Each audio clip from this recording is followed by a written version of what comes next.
emotions.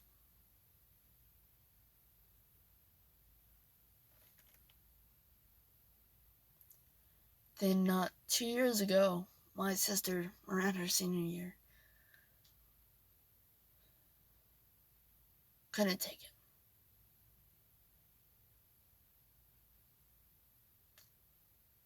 That straw was picked. My mom's giving her a year to move out. A year. In this most recent fight, she told us both a year. I don't know if it's a good thing or a bad thing that me and my mom have a decent relationship. We don't always see eye to eye, and we still don't have the greatest communication skills, but we communicate better than anyone else. And I love my mom. I don't want to hate my mom. There's been times where you would think that there would be good reason to hate her, but I can't. One night, we spent 3 hours outside talking about different things. A good portion of it was about our relationships within the whole family and the communication skills and what we need to work on. And to acknowledge that there has been feelings hurt, there has been misunderstandings, and we have been unwilling to make a compromise for a better understanding.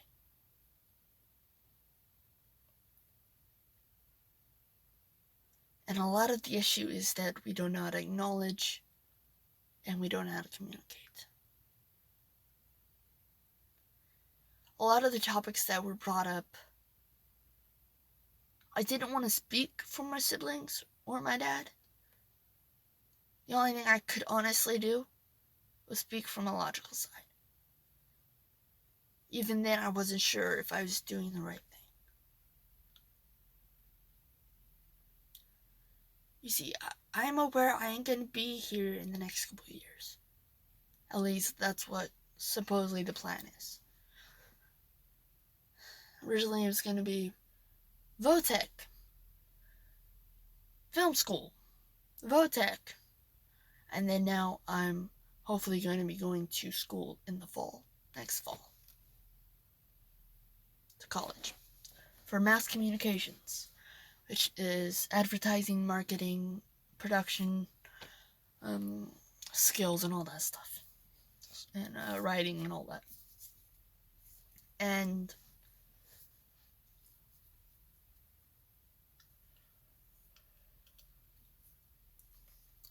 for some reason in our family, we will fight with all our might if we think they're trying to change us. But refuse to accept that they are only trying to know us. And not by society's standards, not by expectations of others, but just to honestly know us. To be open and understanding, and put away our pride and say,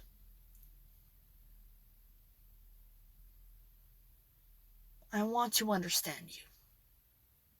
I want to be on the same page. I don't want to hurt any more feelings. I don't want to be hurt anymore. I want healing in this moment. Sorry, my nose is running. I might use my t-shirt. Yeah, it's right over here. Left.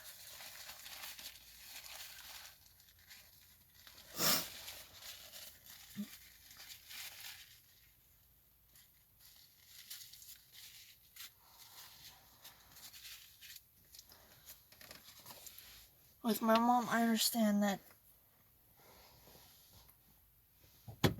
I understand that it's been crazy. Her whole life, it's been crazy. There are moments that she will remember of fondness and joy, but there are moments where she is hurt, and that hurt is never healed. That's understandable. We all have things like that. And we all have our certain amount of time that we need to make that recovery, to make a stronger mold, if that makes sense. Such. Because things weren't resolved when she was younger, it led to a repeat of history. See, I will not deny the fact that my mother has done so much for us in certain aspects of our life. Maybe stuff that we don't even know of. Such. There's no doubt about that. That she has made sacrifices upon sacrifices. Same as my dad, same as my grandparents. There's a lot of people in my life that I know have made sacrifices for me and my siblings.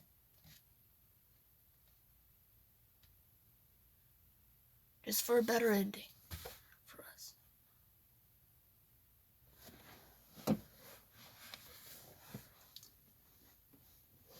My mom grew up a military brat, which means she moved around a lot.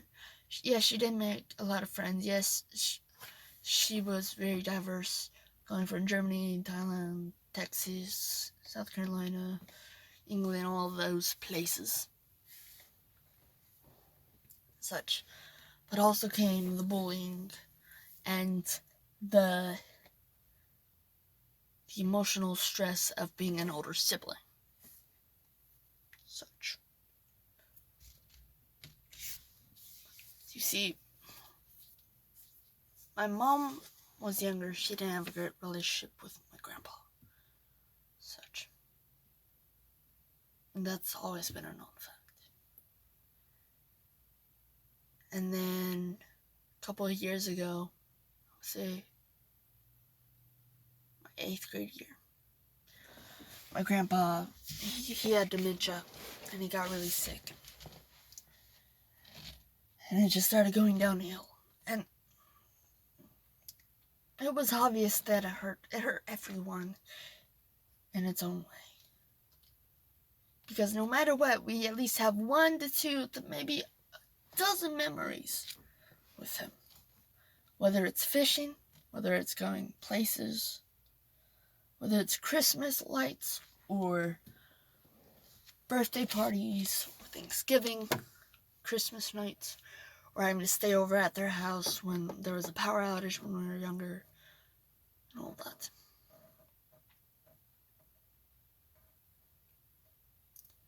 So it did hurt everyone in their own way. People lost a father, a husband, a brother, a grandfather, father-in-law, a whole bunch of other stuff. A mentor, a role model, a voice of reason and wisdom, beyond compare. And goofiness. He was still goofy. So in all honesty, the past decade, about 2 decades, have been crazy.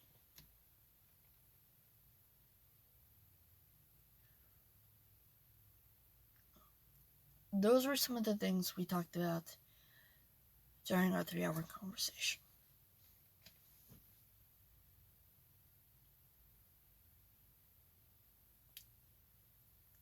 I know that things will change, and I hope and I pray for it to be for the better.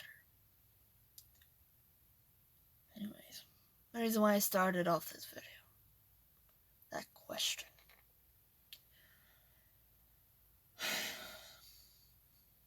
So you may know, I'm pretty sure I've mentioned this. 8th grade year, I had slowly started to come out as transgender. And at first it wasn't taken very well. One of the people I've known since kindergarten didn't take it well. And so I kept it in.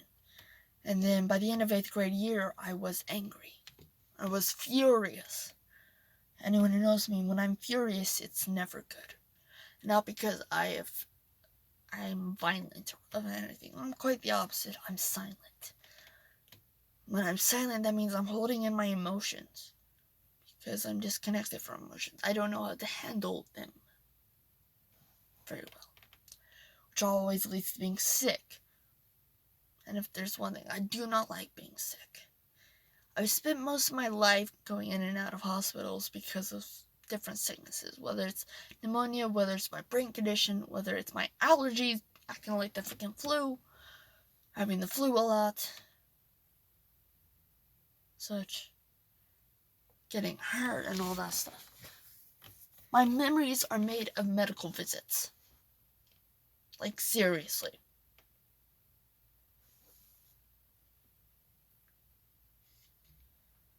And then I transferred to Middle District.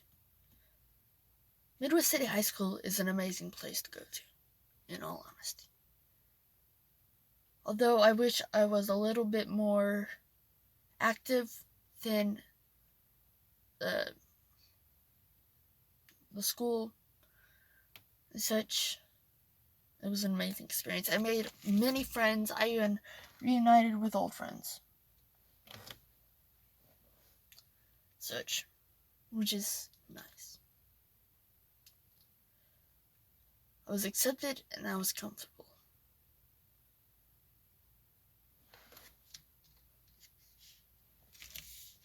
Sorry. A lot of my friends were aware of the trans thing, and then by sophomore year, everyone was basically aware. And then by junior year, it got a little crazy. And so I started getting more insecure and more, how can I put this?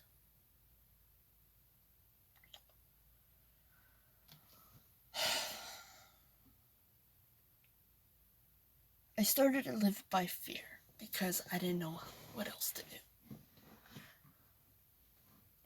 Growing up, I've always been indecisive because I've never liked change. I've always had trust issues because I didn't know what people would say. And then senior year rolls around. You would think, oh man, it's senior year, great. And I'm thinking, it's just another day.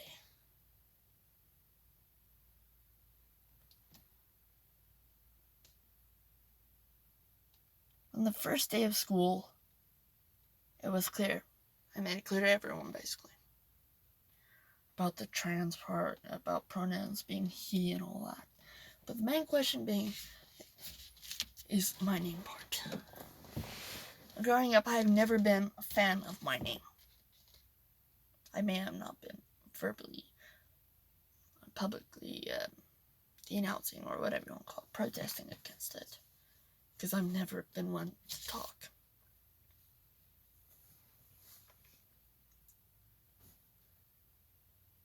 You see, first time I remember ever wanting to change my name was 2nd grade.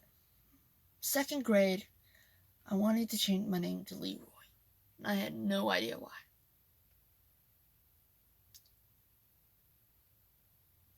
And then for a while, I was just thinking, how about just Lee? Lee is my middle name. And then it was Denton and Trayson and Trenton and there's a lot. And there was Genova. And then for a while, I just went by DL, which is my first and middle initial. And then a classmate of mine, she is an awesome classmate, I will be honest. She, in my opinion, she is cool. And kind of quirky. Just a bit. Anyways. Seemed like every other week, she would ask me what my name was. For some reason, she made me nervous. And not in a bad way, necessarily. Just, what's up your sleeve? or just awkward anxiety. I am the physical embodiment of awkward anxiety. Anyways, so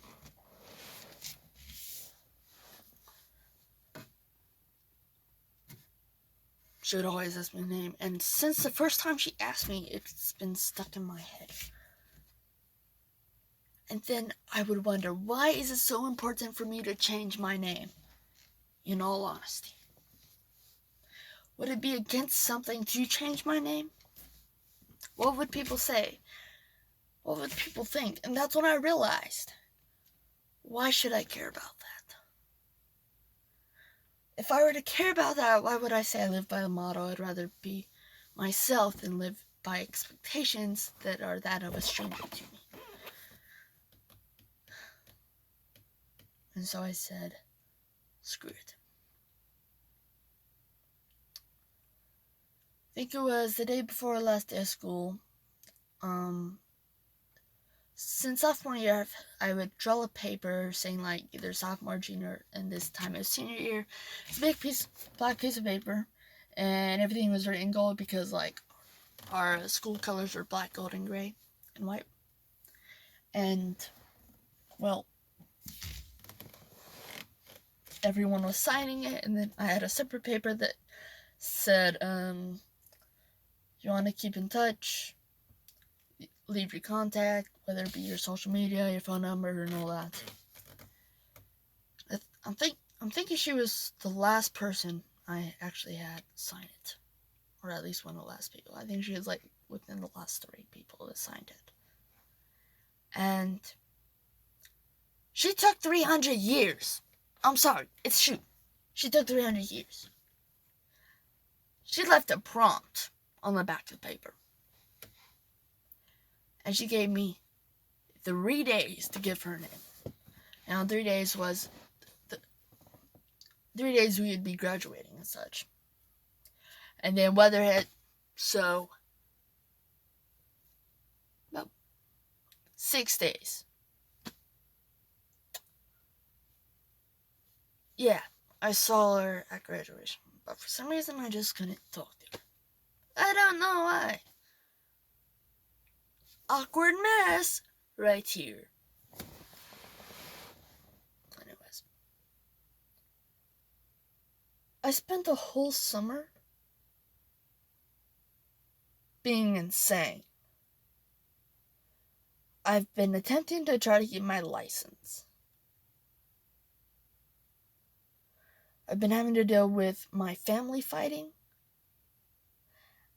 And for some reason, I'm being told to repair the house.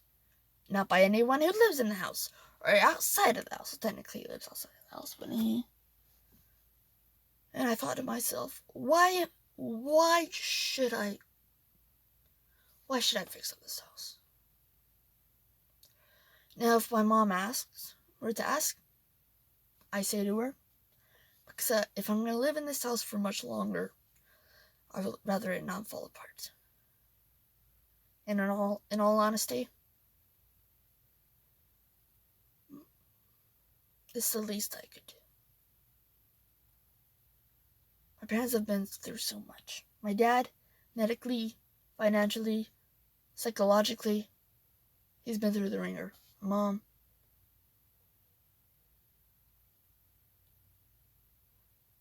she's been through a lot. It's the least I can do. Also, it gives me something to do.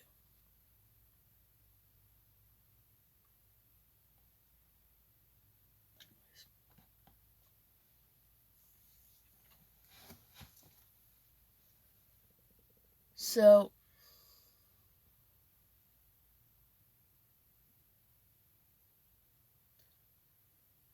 I will be honest. I have seen her recently at her job.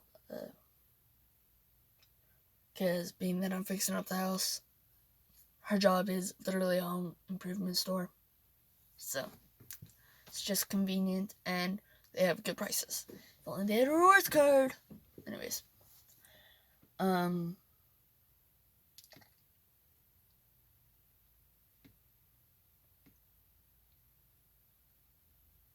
all I did was wave.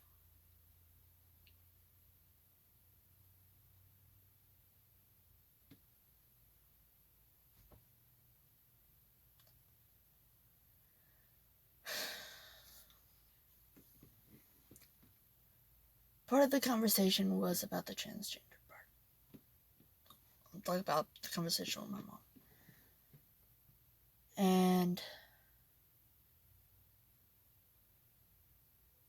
she, I guess, is reluctantly accepting it. It's hard to really try to read her expressions.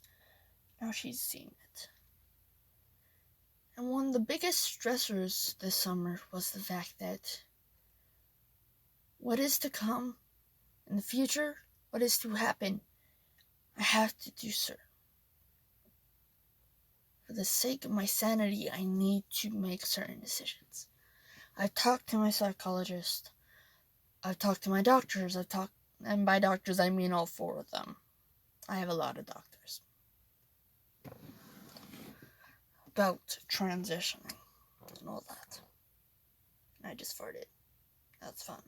Anyways, sorry. For the past 12 years, I've been going to a church. The people at the church, I love them. They're amazing people with amazing hearts, amazing stories, amazing compassion for those around them and for the Father. You see, for some reason, it's hard for people to understand how I can be both a Christian and a transgender, part of the LGBT community. In all honesty, I just see how I've seen it for years. The God that loves me has no conditions upon me other than to love those around me and myself.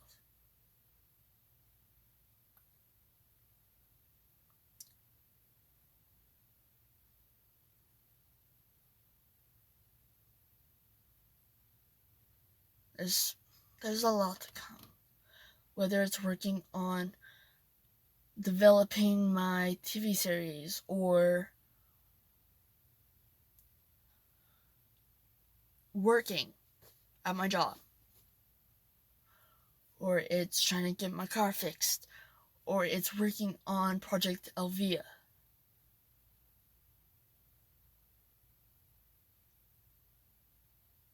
Or it's moving.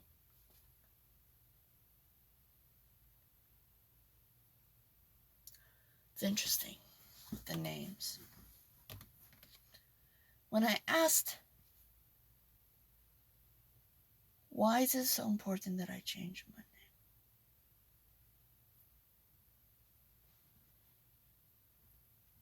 And he says, at least this is what I heard, it's not like I've not done it before. Something along that lines.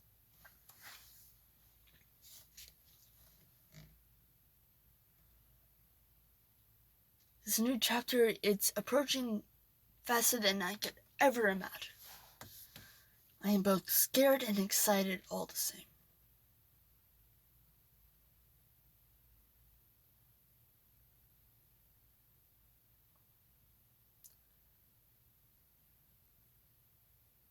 See, during that fight within my whole family, or my immediate family, between me, my sister, and my parents, my sister had brought up the fact that whenever I would talk to my parents about a specific topic, such as transitioning and all, and how I've been feeling, and the dysphoria and the depression and anxiety, the hopelessness. The past 4 years, they would act like the conversation would never happen, or never happened. Go on with their day. They would talk about it to other family members, like it was a joke.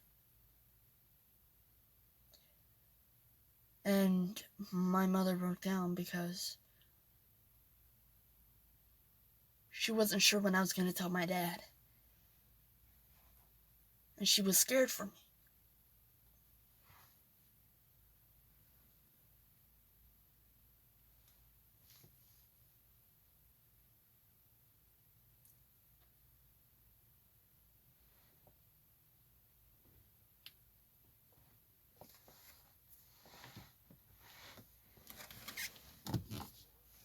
Anyway.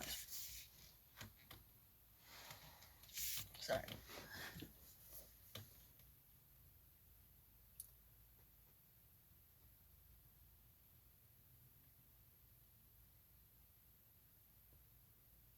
My dad is an amazing person. My mother is an amazing person. I understand that we all make mistakes. We just need to learn how to communicate and compromise to build an understanding among us, to build a community, a relationship, to build a trust that could last for centuries and decades. A safe place.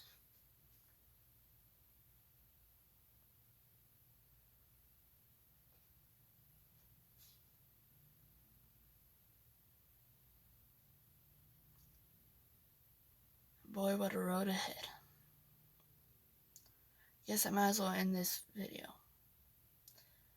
Hi, my name is Dennis Lee Smith. Repeat, Dennis Lee Smith. And it's been crazy.